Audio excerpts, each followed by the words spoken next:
a moment, you'll hear James Stewart as the six-shooter, just one of the many fine programs brought to you Sundays on NBC. Listen to the NBC Star Playhouse with Frederick March and Florence Eldridge. Hear Stroke of Fate and what might have happened if fate had reversed historical facts. And keep tuned for the dramatic story of Last Man Out. It's a lineup of great programs, all of them heard only on NBC. James Stewart as the six-shooter.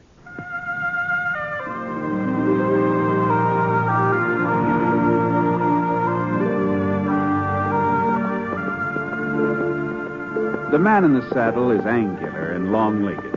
His skin is sun-dyed brown. The gun in his holster is gray steel and rainbow mother of pearl, its handle unmarked. People call them both the six-shooter. The NBC Radio Network presents James Stewart as the six-shooter, a transcribed series of radio dramas based on the life of Britt Ponset, the Texas plainsman who wandered through the Western Territories, leaving behind a trail of still-remembered legends.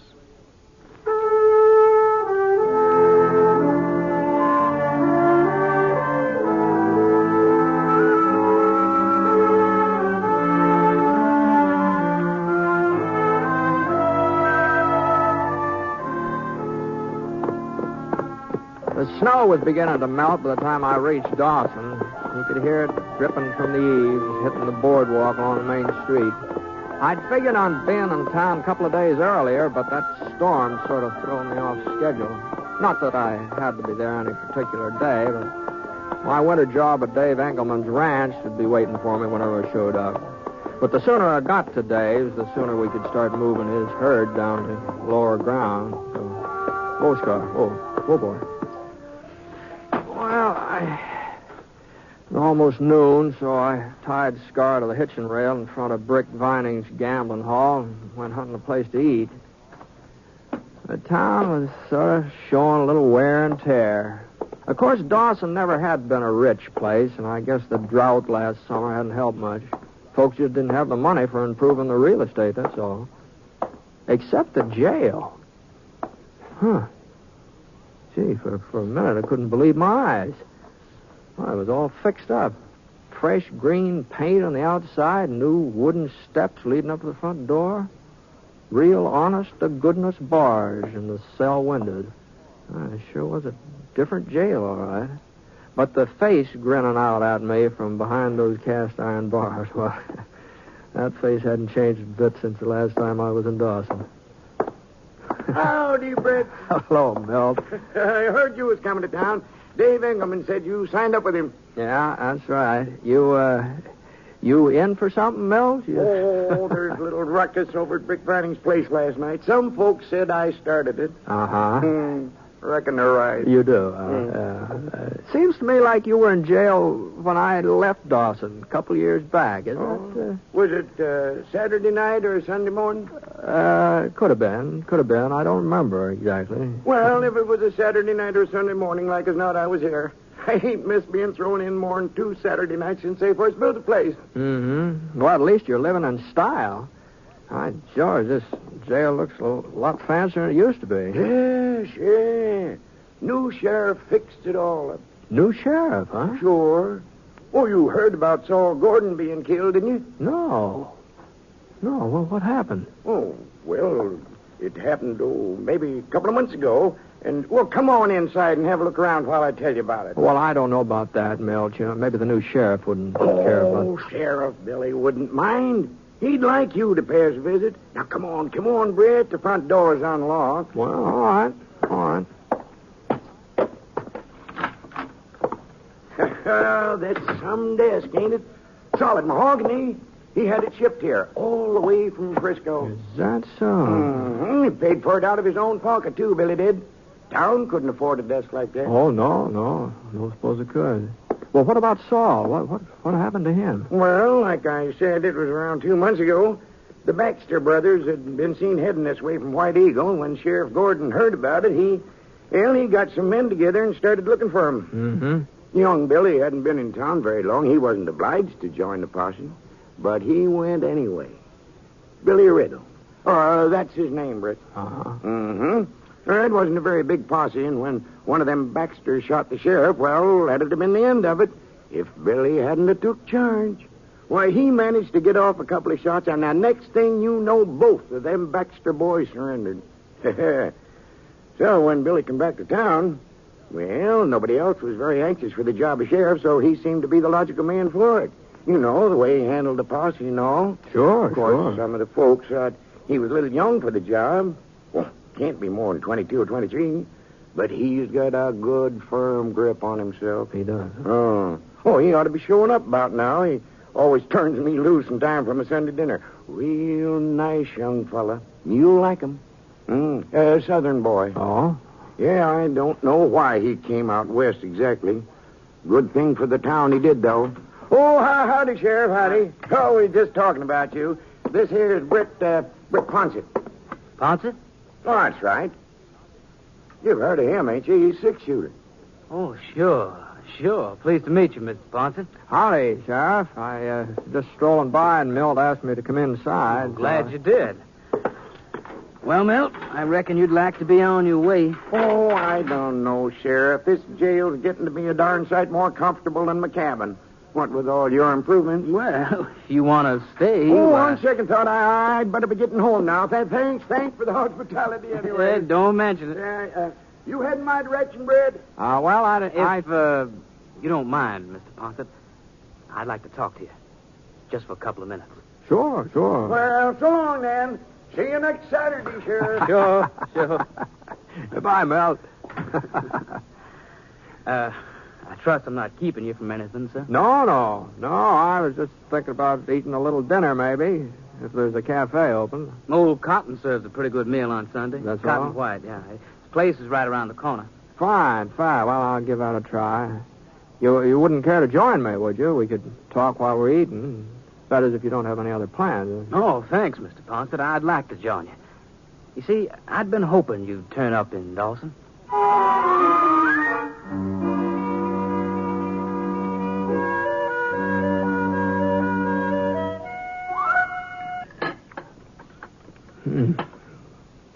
My George, I'd sure was a nice tender pot roast, wasn't it? Mm-hmm. Oh, I ate too much. Oh? My belt's cutting into me like a cinch here. Wait, What was it you had in your mind, Billy? My name's Riddle, Mr. Ponset. Bill Riddle. Yeah, Milt told me. The name doesn't mean anything to you? No, not offhand. I heard a lot about you, Mr. Ponset, since I came to Dawson. Folks say you've traveled a lot around this part of the country.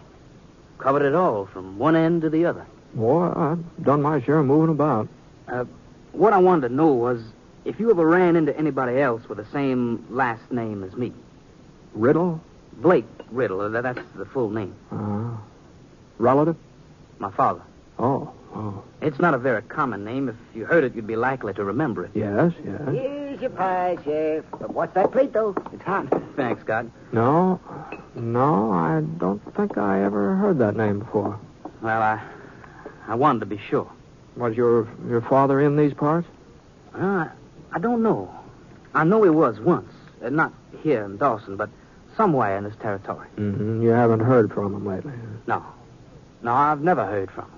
Oh? Fact of the matter is, I've never even seen him. You see, he brought my mother out west here before I was born. Wasn't the kind of life she'd been used to. She was born and raised in the South. Family had a plantation. I see. Those days, the frontier must have been pretty wild. Anyway, when it came time for me to be born, she went back home. And your father didn't go with her? No. Uh-huh. Maybe they had a quarrel. Maybe he didn't like her leaving him. I don't know. Uh-huh. Later on, she told me he was dead. But I found out that wasn't true. At least it wasn't true when she told me. Oh? Anyhow, Mother died last year. In her things was a letter from Dad. It had been mailed from Denver about 15 years ago. Said he was going to buy a ranch somewhere around Phoenix. He asked Mother to bring me along and meet him. From the way it was written, you could kind of tell he didn't expect her to come. Yeah. Well, some folks don't bear up very well when they're transplanted, you know. They take root in one place, and there's no point in trying to move. Yeah, I reckon they just weren't suited. But now, well, I thought maybe if Dad was still alive, I thought maybe he and I... Tell you the truth, Mr. Ponset, I guess I'm his son, even though I never saw him. More his than Mother's. I see. And ever since I can remember, I've wanted to come west, even before I knew about him. And I've been happy out here, too, happier than I've ever been in my life. Of course, I didn't figure on being sheriff. That was just an accident. Well, be that as it may, you're the sheriff, and Milt says you're a darn good one, so you at least got one satisfied customer, huh? I'm going to try, Mr. Ponset. I'm going to try hard.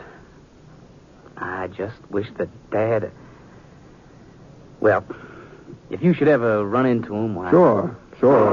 What the Sam Hill's that? Sounds like somebody's getting frisky. There he goes, Sheriff. Over by the mercantile. Yeah. Oh, he ain't doing no harm. He's just shooting up in the air that way. Ain't doing no good either. Looks like he's running out of lead. Yes, there he goes. Into Britt Vining's place. Hey, put the dinners on my bill, Cotton. I'll pay you for them later. Sure, Sheriff. Oh, hold up a minute, Billy. Yeah? Hey, didn't you recognize that fellow, the one's doing the shooting? What? No. Why should I? Well, his name is Ben Reed. Reed? You sure, Mr. Ponset? Yeah, I'm sure. I thought he was in jail over at Fort Lyon. I thought the marshal arrested him last month. Well, Ben Reed's been in a lot of jails, but he always sort of manages to break out somehow, you know. He won't break out of mine. You gonna arrest him, Sheriff? He's an outlaw, ain't he? Why, sure, but he's mighty fast with a gun.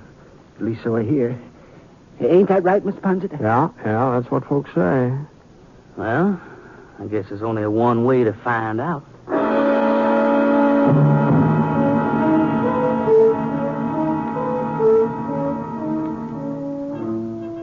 Sheriff Billy was young, all right, but he didn't walk young, and he didn't swagger.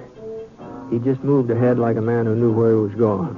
Of course, being a few years older wouldn't have done him any harm, especially if he was going to tangle with Ben Reed, and, well, there didn't seem to be any reason for me to miss all the excitement, so I started off in the direction of the gambling hall. If young Bill didn't know what he was doing, well, he'd soon find out. Ben Reed was sitting at a poker table dealing the cards. He didn't even look up when Bill came over and stood beside him. But Ben knew somebody was there, and he knew whoever it was wearing a star. He laid the deck of cards on the table, and he rested his left hand on his knee. I sure hope Billy knew that Ben was left-handed. Your name's Reed? Ben Reed? You talking to me? I asked if you're Ben Reed. Yeah, I'm Reed. You broke out of jail over at Fort Lyon. Don't look like I'm still there, does it, Sonny? And you're going back. Oh. You're under arrest. I heard this town got themselves a new sheriff. Some youngster wasn't even dry behind the ears. Get on your feet. Sure. You know, most fellas your age have a lot to live for. They'd be sort of careful who they started ordering around, but maybe you're different. Maybe I am. What's your name, kid? Just for the record, I always like to know a man's name before there's any trouble. Bill Riddle. Sheriff Bill Riddle. Give me your gun, Reed. I said, give me your gun. For a couple of minutes, they stood there, not moving, staring at each other. And Ben Reed's left hand slid down his hip a couple of inches. And in spite of myself, I found my own hand going for my holster. And then Ben's fingers stopped. And I couldn't believe my eyes. He unbuckled his gun belt and let it drop on the floor. Well, I guess the only person in that room who wasn't surprised was Billy. He just picked up those guns. He nodded to the door. Ben didn't even look back. He marched right out into the street and Billy behind him. There was a minute or so before it sank in just what had happened. Sheriff Billy Riddle had arrested Ben Reed without even drawing his gun.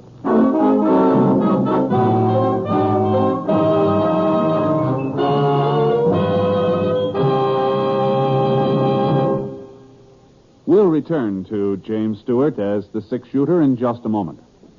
Ladies and gentlemen, your attention, please. I've got $100, 100 genuine United States dollars, and they're yours for a mere 75. Well, friends, suppose you heard an offer like that. You'd jump at it fast, wouldn't you? Well, that's the very offer I'm making you today.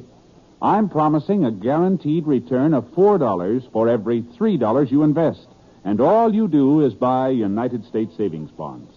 So sign up today for the payroll savings plan where you work or the bond-a-month plan where you bank. You'll feel more secure tomorrow if you buy United States savings bonds today.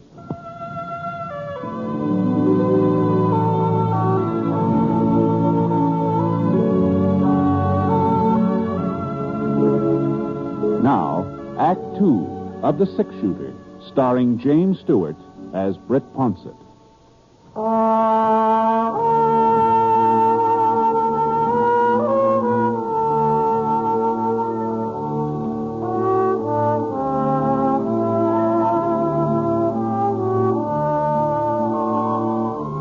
About 2 o'clock that Sunday afternoon, the snow started coming down again. Big, real big, heavy snow. So I left Scar at the livery stable and got myself a room at Mrs. Kramer's boarding house. Yeah, I sure didn't like the idea of going out for supper, but Mrs. Kramer said that she didn't fix food on Sunday nights. She was lead soprano in the church choir, and rain or snow, she had to be there for the evening service. There wasn't anybody else who could carry the melody. So I put on just about all the clothes I had with me and headed for Cotton White's Cafe. Howdy, Mr. Ponset. Oh, sure is coming down, ain't it? Yeah. We don't usually get a big snow like this before January or maybe February. It seems like the weather's changing. I wonder what's causing it. I don't know, Cotton. Don't know. I was afraid you might be closed. No, I would be, except for these lunches I'm packing. Yeah, the sheriff caught me just as I was locking the door. Oh? The idea of leaving for Fort Lyon in a blizzard like this. Fort Lyon? That's where he says he's going. Well, what for? Wants to turn Ben Reed over to the marshal there. He sure is in a big hurry to get rid of him for some reason. This don't make sense. Like as not, they'll never make it to Lyon, either one of them. But Billy says they're starting tonight, so... well, no, that does it. Oh, I'll just run these over to jail. You can pour yourself a cup of coffee, Mr. Ponset. I'll be right back. Well, why not let me take them over for you, Cotton? It says I'm all bundled up and everything. Oh, of course not, Mr. No Ponset. trouble, no trouble. Besides, I'd kind of like to have a talk with Bill before he leaves town. Well, if you're sure. And don't stay open for me. I'll just get a cup of coffee from Mrs. Kramer. That's all I wanted anyway. Good night. Good night, Mr. Ponset.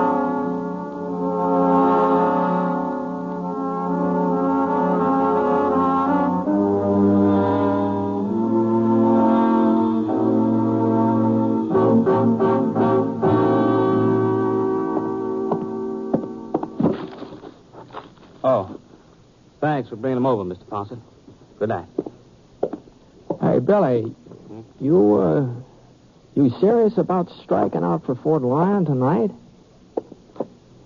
Yeah. Well, it looks to me like he's as safe here as he would be anywhere else. Guess he don't appreciate my company. That's right. I don't. Well, you're the sheriff. Yeah. You know, Fort Lyon's a 2-day ride in good weather. You know, no telling how long it'll take you to get in a storm like this. Don't worry about that. Was something happened, Billy? I don't know what you mean. Well, I guess it's none of my business, whatever it is. No, it isn't. Sorry, Mr. Ponset. Oh, what's the use? Somebody will find out sooner or later. I'm not taking him to Fort Lyon. As soon as we get out of town, I'm going to turn him loose. What? And I'm not coming back to Dawson. I'm going home to Georgia, where I belong. Well, I suppose you've got your reasons. I told you. I only came out here to find my father. And I told you this was my lucky day.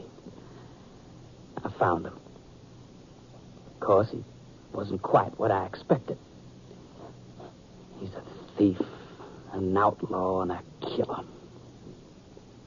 You mean Reed? You knew it too, didn't you? No, I didn't know anything of the kind. Well, you must have guessed it then. When he let me take him without lifting a finger to stop me. You said yourself he was fast with a gun. Well, I said that's what I heard. But the fact a man lets another man arrest him, well, that doesn't necessarily prove kinship. I got the proof right here. Huh? Yeah. Well, it's a mighty pretty locket. Open it up. Huh? Go on, open it. That's my mother's picture when she was a girl. It's copied from a picture that hangs in our parlor back home. And he was carrying it fastened to his gun belt. That's so, Reed? His name isn't Reed. It's Blake Riddle. He's loco, Ponset. Ask anybody. I'm Ben Reed. I always have been. You're a fool to lie about it. If you weren't Blake Riddle, you'd be going to prison. I've been in prison before. And because you think he's your father, you're going to turn him loose. Is that it, Billy? I don't care about him or anything that happens to him. But she loved him once. At least she must have thought she did. And afterwards, you're getting out of town, huh? I don't reckon Dawson would have much use for a sheriff who was Ben Reed's kid. Well, they wouldn't have to know. I'd know it. I'd always know it. Even if they didn't. Well, the town was mighty proud of you, Billy. Well, at least I won't be the first lawman who couldn't hang on to Ben Reed. No, that's true enough. It just seems to me you're acting on mighty flimsy evidence. It seems to me there's a lot of ways a man could get a hold of a locket like this one. It wouldn't necessarily follow that he really belongs to him. Of course, if Reed says it's his... I ain't said that. He never asked me. I didn't have to ask. Well, what about it, Reed? Where'd you get it? I had it so long I almost forgot. Yeah. But it all come back to me when you was making such a fuss. Never thought a piece of junk like that would cause so much stir. Go on. I found it. Well, it must be about 15 years ago now, maybe more. I was down around Phoenix, a little town named Court City. There were some other boys with me, and folks sort of got the idea we'd held up the bank, come looking for us with a posse. Well, there was a couple hours of shooting, and afterwards the posse went back without us. Those that were still alive, that is. What's all this got to do with Well, let him finish, Bill. Well, we went out to look at the bodies, just to make sure the fellas were dead. One of them was carrying that locket, so Are you trying to say you killed my father? I don't know who killed him, not for certain. We was all shooting. I suppose it could have been me. You're lying. Well, why should he lie? If it's the truth, why did they keep that locket? Wasn't worth anything. Didn't have any value. Well, why'd they keep it? I'll tell you, kid. When I opened it up and looked at it, I said to myself, now, she's pretty nice looking. So I thought, seeing as how the fellow who was carrying the locket was sort of out of action, and maybe someday I might run into the woman in person having her picture, it'd sort of give me an excuse You filthy rotten. I'd kill you with my bare hands. Now, get hold of yourself. How could I ever have thought that a dirty, rotten killer would be my own? I must have been crazy, plumb crazy. You sure were. The idea of a kid of mine turning out to be a sheriff. It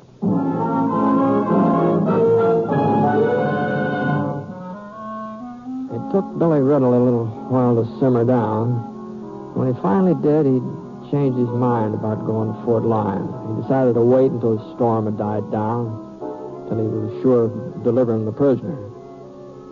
Reed didn't say anything, not another word. Not until Bill went out back and get some wood for the pot-bellied stove. Why are you looking at me like that, Ponset? You didn't believe me, did you? Not entirely, Reed. No, not entirely. Why not? Well, for one thing, I was in Court City when you robbed that bank, and it wasn't 15 years ago. It was about 4 years ago. And the posse that went out after you, well, they didn't even get close to you. They came back, and all of them hadn't fired a shot. Well, And there was another, I think you would call it discrepancy. What's that? I knew all those boys in that posse, and none of them was named Riddle. Well, one thing was true enough. The important thing. Oh? His father is dead. And I killed him. What? 20 years ago, when his mother went off and left me, when she wouldn't come back, when she wouldn't even answer my letters, that's when I killed the man his father had been. I didn't think I had anything to live for. I didn't think I'd ever see Billy. I didn't think I'd ever see him as long as I lived. That's when I turned outlaw and became Ben Reed. That's when I killed Blake Riddle. Hmm. Yeah, maybe so. Maybe so. But as far as I'm concerned, there's a lot more of Blake Riddle here tonight than there is of Ben Reed. At least that's the way it appears to me.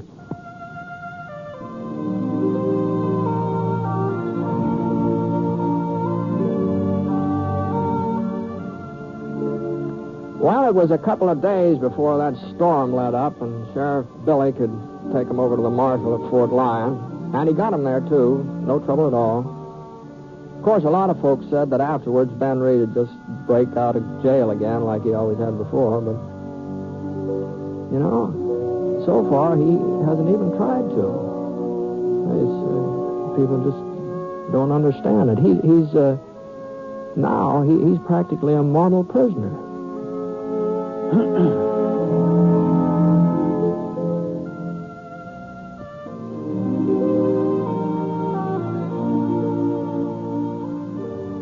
Within the next 5 years, millions of additional children will crowd the elementary schools. Unless we prepare for this increased enrollment, our children and our nation will suffer. If America is to provide enough teachers and enough classrooms so that our children can receive a decent education, we must take immediate steps to improve some of our local school systems. Join and work with local civic groups and school boards, actively seeking to improve educational conditions, won't you? Because better schools make better communities.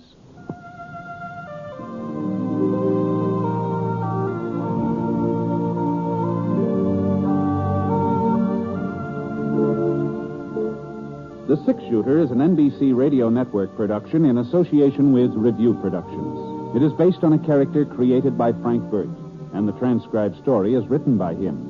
Mr. Stewart may currently be seen in the Universal International picture, The Glenn Miller Story.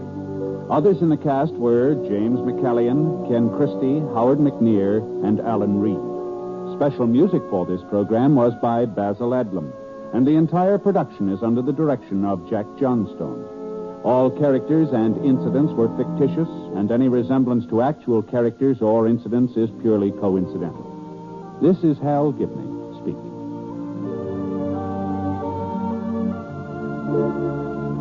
Tonight, hear Frederick March and Florence Eldridge in the NBC Star Playhouse on the NBC Radio Network.